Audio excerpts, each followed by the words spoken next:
Today's economy, you need two jobs just to afford breakfast. Filling up your tank? Might as well finance it. But there's some good news. Northwest Insurance Agency can actually save you some money. Auto, home, business, and more custom coverage without the custom price tag. Northwest Insurance. Protect more. Spend less.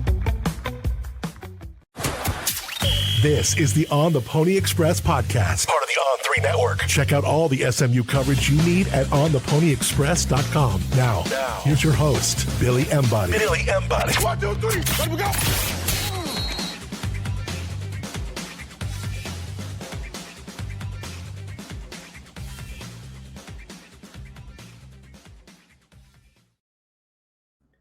Welcome in, everybody, to the On the Pony Express podcast. I'm Dean Ralsky.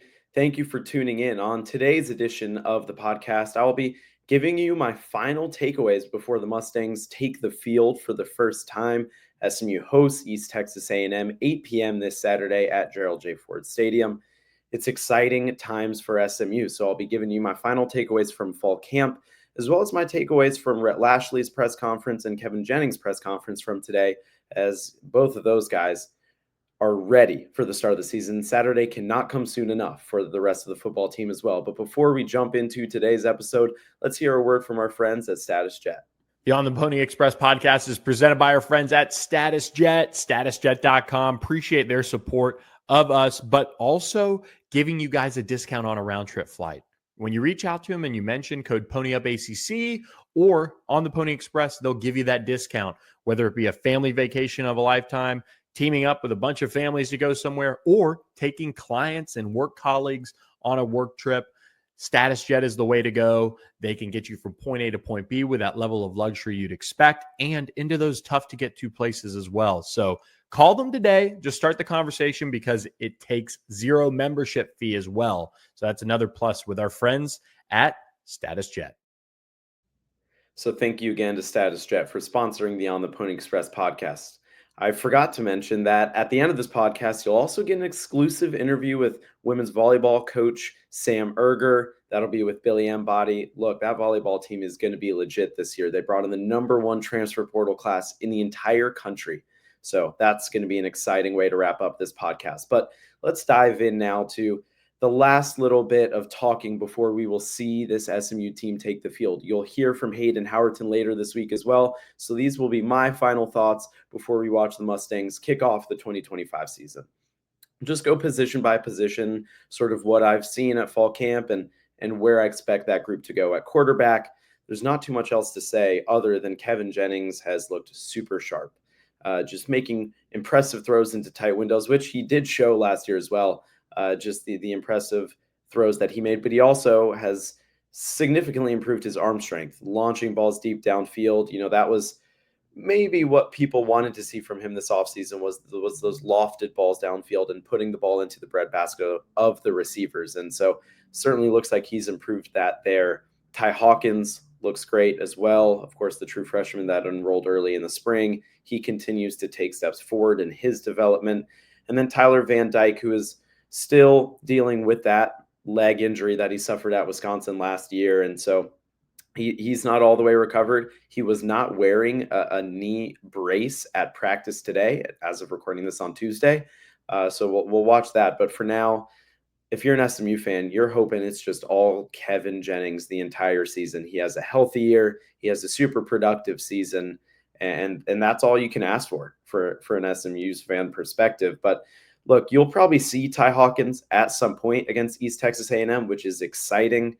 You know, SMU lost Keldrick Luster and Tyler Aronson to the transfer portal ahead of this season. And so Ty Hawkins is that next man up, and Mustang fans will get their first look at the highly touted prospect from IMG. So that'll be something to watch for as well. But again, there's not too much I haven't said already about this quarterback position and how confident that people should be for Kevin Jennings and Ty Hawkins to deliver at a high level.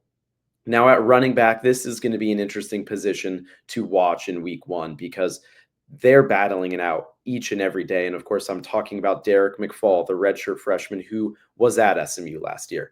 And then TJ Harden, the transfer from UCLA, who led the Bruins in rushing in 2024. Well, he arrived late in the summer, but is quickly picking up the playbook, and making impressive plays, catching the football, sort of that bruiser feel. So loves to initiate contact and fall forward for those extra yards. So he will be exciting to watch. And then Chris Johnson as well, the transfer from Miami, who did get banged up earlier in fall camp at their practice at the Star, rolled his ankle pretty badly. So that's a painful one, but should not see him out for a ton of time. And then the true freshman who came in this summer as well, Jermico Green, who has shown excellent flashes at what he can bring to the offense with the speed, but also that bruiser mentality. He's a physical running back, looks the part. One note we did drop at ontheponyexpress.com earlier today. So by the way, make sure you're subscribed to ontheponyexpress.com to never miss any updates about the SMU football team and really SMU athletics, as we're on top of it and it is ramping up over there. So make sure to check it out. But what we did notice in practice today was that Jermico Green remains in a non-contact red jersey at practice. He's been in it for over a week now, closing in on 2 weeks probably.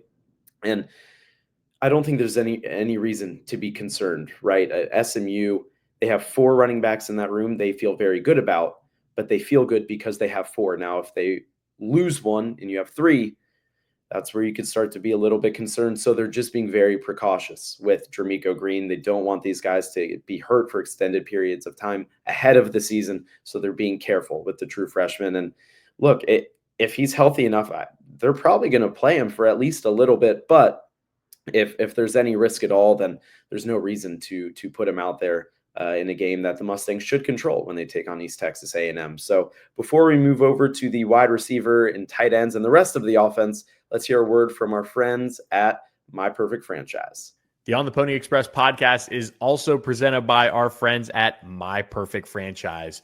Andy Ludicky has been a franchise consultant for decades. He's also a franchise owner, which makes him perfect to help you through your franchise journey, whether that is finding your first ever business kind of outside of your comfort zone or getting the latest intel on what the trends are in the franchise world so he can help you get into the franchise business and world. He can do all of that for you at myperfectfranchise.net.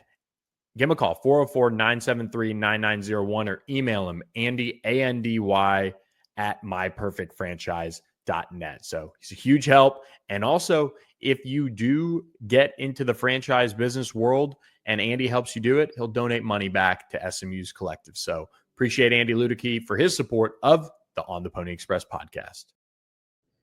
So thank you to My Perfect Franchise for sponsoring the On the Pony Express podcast. Now, as we move into the rest of the offense, it's an interesting group when you look at the wide receiver room, because you've got a couple of guys that are true veterans and it is their time to break out. And then you've also got some super young receivers who are looking to break out in a different sense and break through into the SMU offense. So we'll start with Jordan Hudson and Romello Brinson. And talking with Kevin Jennings today, he's known Jordan Hudson for a long time, played 7-on-7 with him before college. They've got a great relationship, and he's expecting big things from Jordan Hudson in his final year of college. And there's no reason to not feel the same way.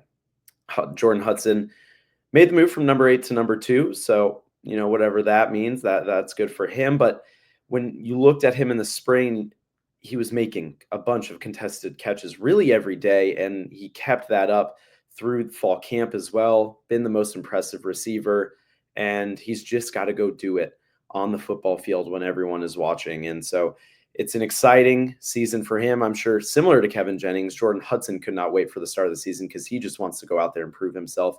And then Romello Brinson, a guy who was banged up throughout last season. They were able to redshirt him, and now he's back fully healthy. We've talked about it last week. Romello Brinson has that 40-inch vertical, which is just absurd. So if you throw that ball up to him, more times than not, he's going to be the first one to get up to it and hopefully come down with it. So very exciting duo there on the outside. Ymir Knight, a transfer from James Madison, just continues to look really, really good over the middle of the field, even some different deep routes as well up the seam. So that's one of the players I'm probably most excited to see in live action against East Texas A&M is Ymir Knight, because I think SMU fans are going to learn that name pretty quickly And even though he's got 2 years of eligibility left, it could be a very big season for him. And then the freshman receivers, we've talked about them for a while now. Dalen Singleton, Jalen Cooper, Cartarius Brown, and Isaiah Robertson all have shown different flashes and the different ways that they're going to fit into the offense. Who will emerge first is the question. And we might have an answer to that question after week 1 if someone really stands out, which Isaiah Robertson probably has been the guy that has been doing that the most in fall camp. So can he keep that up going into the regular season? We'll have to wait and see. But the wide receiver room, it's a really nice balance between experience and sort of untapped potential that creates a very high ceiling for the room, which is exciting. And of course, they'll be catching passes from Kevin Jennings, which also helps. The tight end room, got to feel really, really good about. Of course, Matthew Hibner, we all know what he did in the second half of last season, but it's RJ Maryland who's coming after that torn ACL injury.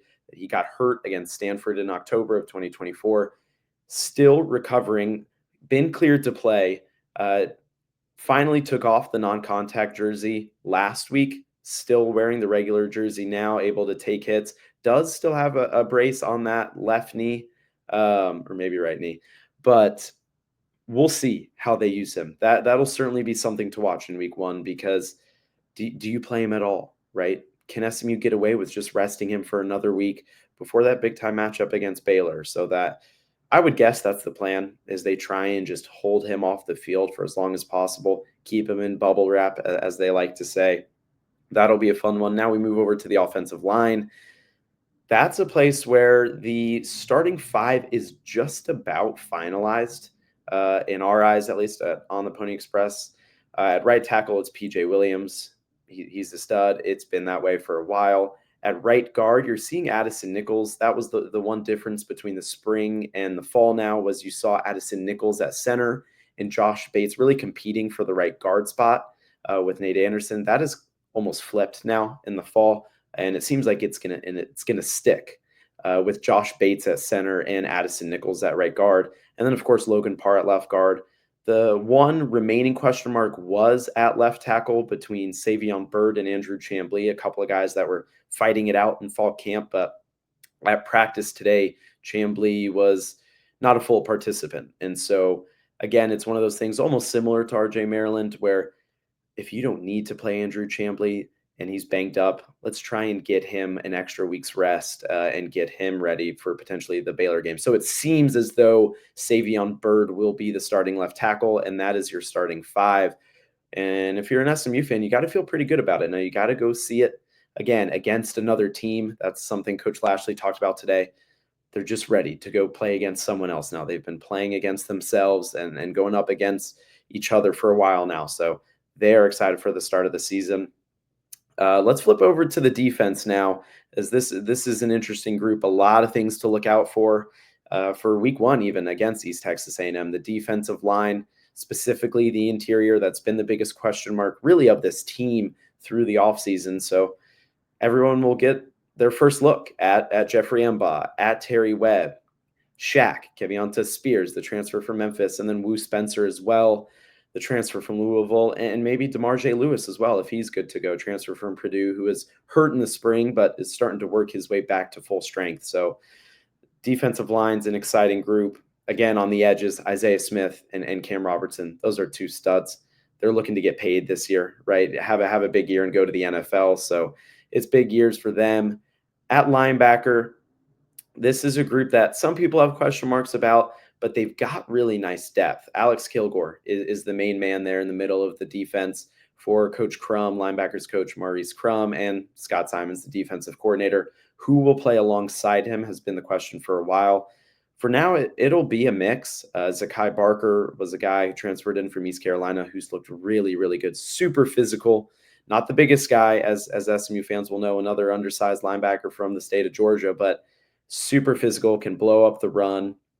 And then the question mark here is who's coming off the bench. Is it Brandon Miazono, a guy who's been at SMU for years now, understands the system? Can he take that next step in a Mustang jersey? Is it Justin Medlock, now the only senior in the linebacker room, transferred in from Utah a little while ago? Is he ready to emerge as an option? And then Brandon Booker as well, the redshirt freshman. The staff really likes him. He's made some really nice plays this fall. Is he ready to break into the rotation? So that'll be something to watch as well against East Texas A&M. Now, the secondary, we've talked about the safeties and how talented Isaiah Wacobia and Ahmad Moses are. We've talked about Tyron Polley, the true freshman from Duncanville, who certainly looks the part at safety and has quickly gained the trust of defensive coordinator and safeties coach Scott Simons. So he's certainly someone to watch, as he will most definitely get some playing time against East Texas A&M. For me, it'll be interesting to see corner, where you've got Deuce Harmon, who came in from Texas A&M, probably didn't live up to the level that the staff wanted him to play at right at the beginning of 2024, did improve as the season went on. So can he pick up where he left off and continue to take that next step as that lockdown corner? And then it's Jalen Davis Robinson, who's again been here, transferred in from LSU years ago. Can he put it all together? That's the question. We know how athletic he is, right? They call him Smoke. He is a speedster down the sideline, one of the best tacklers on the team. Can he improve his coverage skills? If he can, that's a huge win for SMU. And right behind him is Marcellus Barnes, the transfer from Syracuse. He's a player that the staff is super excited about for the future. Played in 5 games at Syracuse in 2024. So a young player. That was his first year of college football out of Macaulay High School in Chattanooga, Tennessee. But how soon can he become a starter in that corner room, quite frankly? Because it seems like a matter of when, not if. A lot of people thought maybe it would be before week 1, but he was held out in spring, banged up. He had to sort of climb an uphill battle, and he maybe isn't all the way there yet, but Marcellus Barnes is certainly a player to watch. So that was just kind of as quick as I could, a recap of the takeaways from fall camp and heading into the season. Just a couple of other takeaways that we heard from Coach Lashley today and Kevin Jennings as well. We'll start with Kevin Jennings. Someone asked, how hard is it to not look past in East Texas A&M when you've got these regional rivalries so soon, right? You've got Baylor the week after that, and then you go to Missouri State, which is another interesting game for him, right? The only other school to offer him out of high school was committed to Missouri State at one point, but ultimately flips to SMU late in the process, and then TCU, the final edition, for now at least, of the Iron Skillet. So that'll be a big game. But those are 3 big games personally for him, of course, but how do you not look past East Texas A&M? And he said, Coach Lashley tells us we're only given 12 opportunities a year to go play football. So why not make the most of each one? And that's right. As much as fans want to look past an East Texas A&M and get ready for Baylor or the Iron Skillet, there's only 12 games you're guaranteed in a year. So you've got to take advantage of each and every one. And that's what he touched on. He was also talking about where he improved this offseason, which we've talked about a lot. We asked him this at ACC Media Days. It's the decision-making. It's no secret. He also talked about staying in the pocket, trying to stay in the pocket longer. So that'll be interesting to see how that works. But, we also, the last thing I'll touch on with his press conference was just the versatility in the offense, right? He's got the veteran receivers. He's got the veteran tight ends that he's built relationships with. And he's really worked on building relationships this offseason with the players around him. You've also got the young receivers, and those guys are going to play. So you got to build the relationships with them. And then lastly, you've also got at least 3 running backs who have experience catching the ball out of the backfield, right? You think of Chris Johnson Jr., and, he has a little bit of playing experience at wide receiver. Same with Derek McFall out of high school. And then TJ Harden, he might have been one of, if not the top receiver in terms of pass catches at UCLA last year. So he's got experience, and he's just excited to use all those weapons. And this is a nice little segue into the Rhett Lashley press conference, because he said there's so much potential with this team. They are far away from reaching their potential, and they need to pick it up. But he understands that this team is super talented and has the potential to get back to the college football playoff. That's no secret, but they've got to go prove it. And one question was asked in Coach Lashley's press conference today as well. You get all this hype, the preseason awards, the AP poll, being ranked 16th in the preseason poll. How do you make sure your guys are locked in? Because look, there was a fear of complacency last year too, but SMU proved that that wasn't going to sneak into the locker room. None of that rat poison, as they call it, was going to find its way into the team's conversations. But he said, and he talked about it. He said, that's a great question, but we just got to stay hungry. And this is where I think the way last season ended can allow this team to keep an edge, right? Because there are people that are starting to recognize SMU and the talented players that the Mustangs have on their roster. But, there are still a lot of people who said, look, the way SMU lost to Penn State, they lose to Clemson as favorites, that was disappointing. And so, they've got to go out and they've just got to compete and play hard and fast. And that's something Coach Lashley touched on too, was, look, even the freshmen, if you're going to make a mistake, go do it fast. Do it at 100%. Don't be hesitant, and just go out and be confident. And if you make mistakes, look, that's going to happen. He admitted that. So this team, Coach Lashley, the staff, the players, they are all super fired up for this season, but they're fired up for East Texas A&M. They are not looking ahead to the big games that maybe the fans are already looking forward to. So just wanted to give some takeaways from practice and the press conferences today. You got to hear from them. If you haven't watched the press conferences, go and watch them. They're on our YouTube channel, and make sure you subscribe to On the Pony Express. So with that, I'm going to turn it over to Billy as he caught up with the women's volleyball head coach, Sam Erger. Welcome back to the show. We're now in Moody Coliseum, home of SMU volleyball, preseason top 10 SMU volleyball. I'm Billy Embody, with me, head volleyball coach Sam Erger. Yeah. Crazy, a year flies by and preseason top 10, selling out Moody. Yeah. What's the past year been like for you? It's been, hey, all credit to last year's team for really laying a foundation. We're going into year four for me here, and really building something. And it's been a I think slow build, but I guess you might think this has been a fast to 4 years in, be number 10. Right.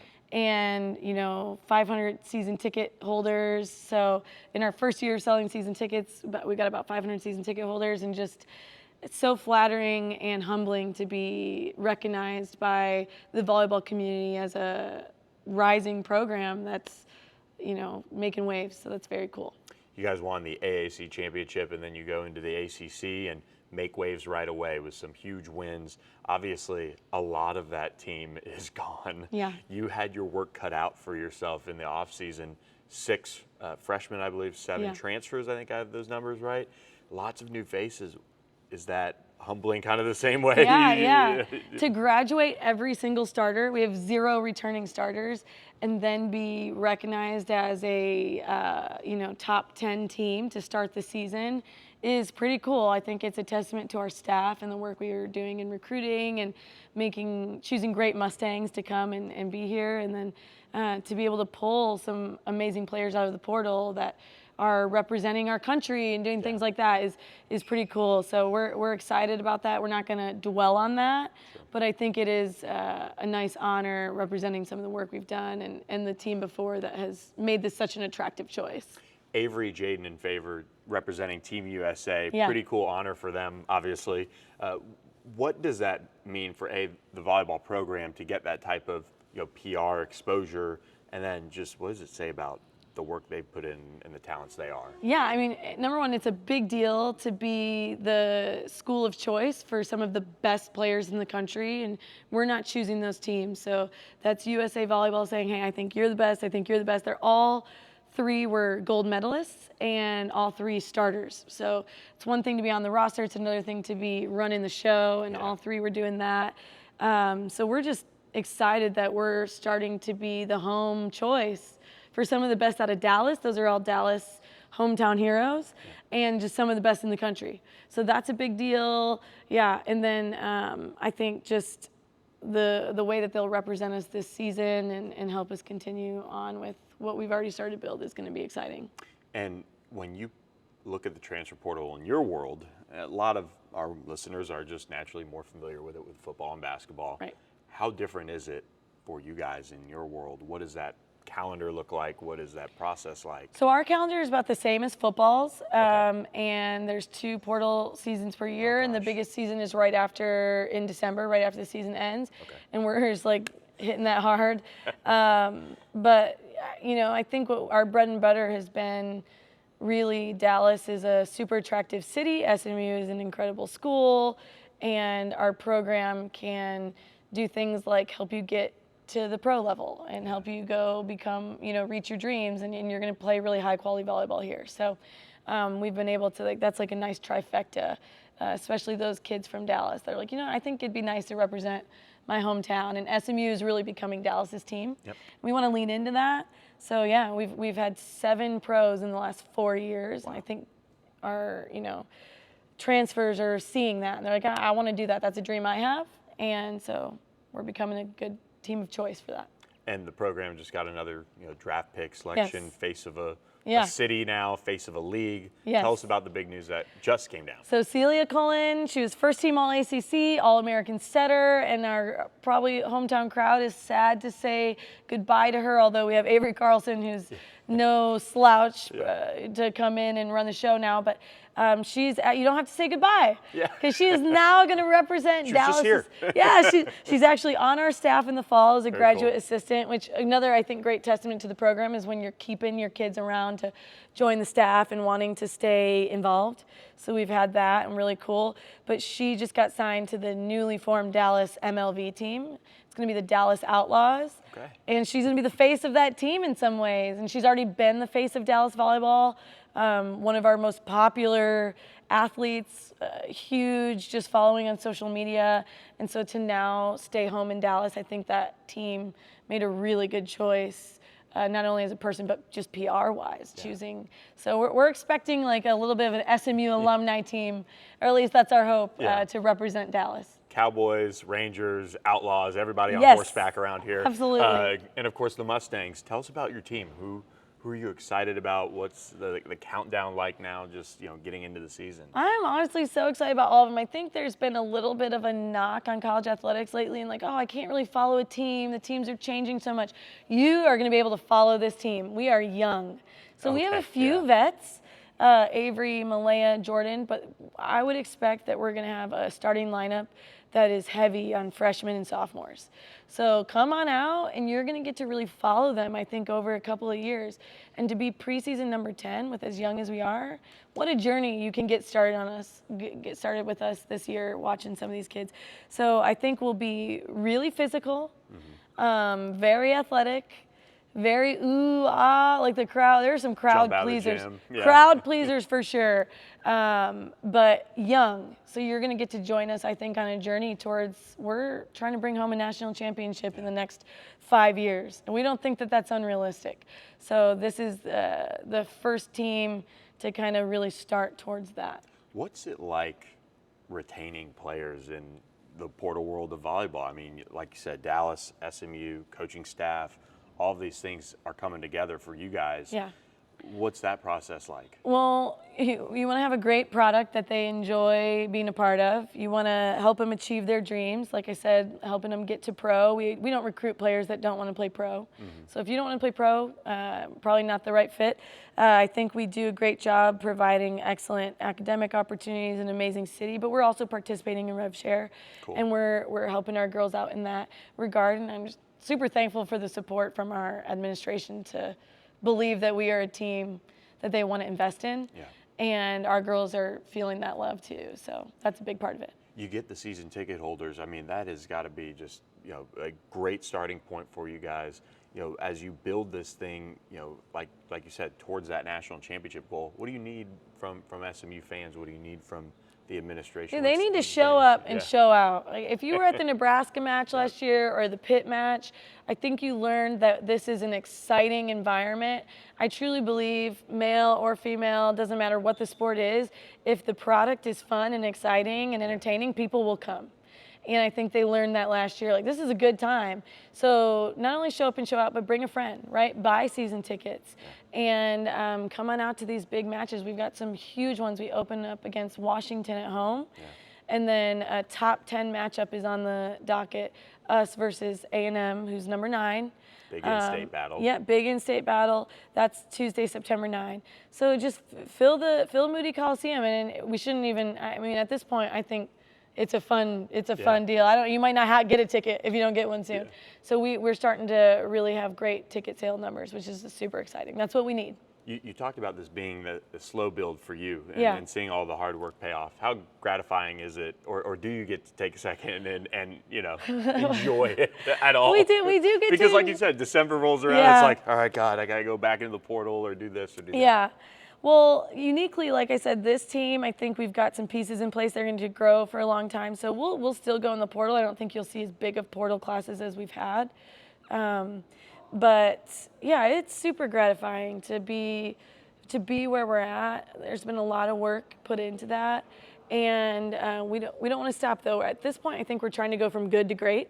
Mm-hmm. We talk about that a lot. Like number 10, top 25 is good, but to make that next jump from good to great, where you're, Sweet 16, Elite 8, winning championships, it takes a lot. It's us and our commitment. It's the fans filling up the gym. It's administrative support. It's everything. So that's where we're at now. I think this program is trying to go from good to great. Very cool. Well, we'll be following it all as SMU Volleyball very close to opening up their latest season under Sam Erger. Thanks so much for joining us on the Pony Express podcast. Thanks, guys.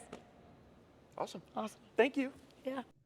Hope you enjoyed that interview with Sam Erger. Before we go, just wanted to remind you guys about our sponsor, AKM Turf and Greens. Visit akmturfandgreens.com. Reach out to their team. Look, it's football season. If you want to throw around the football in the backyard, have a nice little setup in the backyard, whatever the case may be, make sure to get on it. Football season's right around the corner. There's no better time to do it. So reach out to their team. See what they're able to do, because they're able to put some really cool things together. And so make sure to reach out to akmturfandgreens.com. But with that, I'm going to wrap up this edition of the On the Pony Express podcast. We'll catch you on Thursday when we break down East Texas A&M with Hayden Howerton. So looking forward to that one. But for now, I'm Dean Ralsky. Thanks for watching.